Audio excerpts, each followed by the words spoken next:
At a basic level, and Goran kind of alluded in kind of the introduction yesterday, at a sort of fundamental level, in a lot of my work argue that there's this basic tension between exploration and exploitation.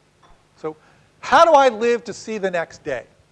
As a firm, as a species, I got two problems, okay?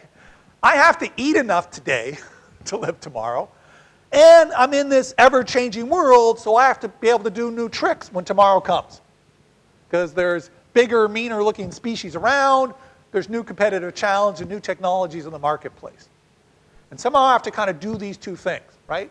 So if I just become the R&D shop of, oh yes, I'm very farsighted, and I'm going to do all these good things, so we'll be in good shape in 10 years, I probably won't be around in 3 years, okay? Because how much tolerance will investors have? You want to see returns. So it's this kind of need that all adaptive systems have at some level to balance this tension between kind of serving and leveraging our immediate market positions or immediate source of advantages, at the same time providing the basis for future viability. And clearly in the IBM case, we see some of this tension, and their friends at McKinsey offer up this three-horizon strategy, which is basically a variant of the exploration-exploitation kind of balance. You know, you need a little horizon 1, some 2, and 3, and to recognize these are kind of different businesses.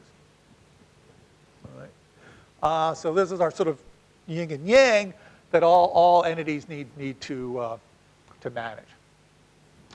So what I want to end with is kind of pushing through some ideas about learning. And learning as a kind of way that both does and doesn't reconcile this kind of tension. And talk about some of the work I've done along these lines. So we have our two faces of learning here that link to this exploration, exploitation kinds of themes. So first, in the management realm, when people talk about learning, this is sort of what for the most part we have in mind, is talked about. So over time, we see the learning curve. When I make the 200th airframe, I am more efficient than when I made the 100th. We refine our production processes, we re-engineer things, we work better with suppliers, and in industry after industry, we see this decline in cost as volume goes out.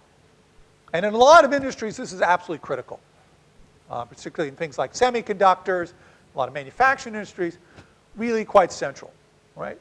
So this is a sort of refinement kind of, I would argue, a kind of exploitive sort of learning process. But this is typically what folks make.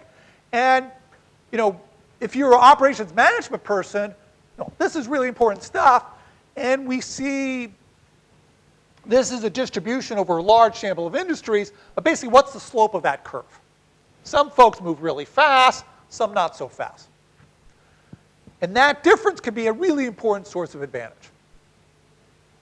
And in some ways, again, it's a bit of kind of Bill's Red Queen. And what might explain it? Well, if we have high rates of turnover, that's going to not help our process. How do we work as a team? How do we codify? How do we share knowledge? A number of really, really important issues. And as wonderful as that is, it's going to do nothing, in some sense, that's just sort of the exploitation thing. That's not going to take us a new generation. So mostly when people think about learning, it's learning how to do the same thing better. But if we're going to do the exploitation balance, we need to recognize what's the relationship between learning processes and possibly changing the nature of our advantages, changing what we're doing. Right? So, as noted, then this refinements, the learning curve is kind of reinforcing the exploitation. What about discovering new possibilities and so on? And what I want to talk about next 20 minutes or so is this tension of how learning processes work on one of those dimensions and the possible useful interplay between them. And sometimes, to add some more terminology, sometimes people talk about the sort of learning curve sort of refinement as a first-order learning. I'm in the same sandbox I was, I'm just getting to be a little better at tweaking. The second-order learning is, I'm shifting sandboxes. I'm doing something different. And how do I get good and graceful at moving from one context, one sandbox, one business line to another?